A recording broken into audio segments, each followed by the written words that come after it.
Религия в моей жизни занимает основное, главное, значимое место. Почему? Во-первых, это воспитание, уважение к родителям, к старшим, воспитание молодежи.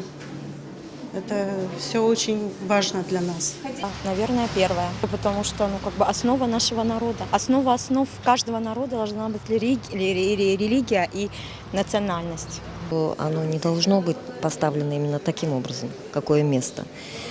Каждый рождается уже со своей религией и со своей верой.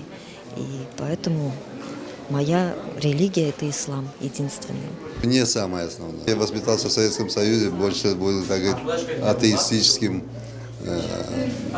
таким. Наверное, все-таки самое, главное. Действительно, это уважение, это воспитание, то, которое нам давали родители, дедушки, бабушки. Мы все это продолжаем, в общем. У каждого человека религия – это, наверное, основополагающая, это философия всей жизни. Наверное, самое первое, самое главное. Воспитание детей, к взрослым отношения. Все это главное. В последнее время я доросла до нее. Наверное, я не могу по местам. Я уже пришла к ней. Потому что мы мусульмане. А мусульмане – это их визитная карточка. Наверное, самое главное. Ну, религия – это, альхамдулилля, все мы мусульмане в первую очередь. Религия тоже занимает первое место.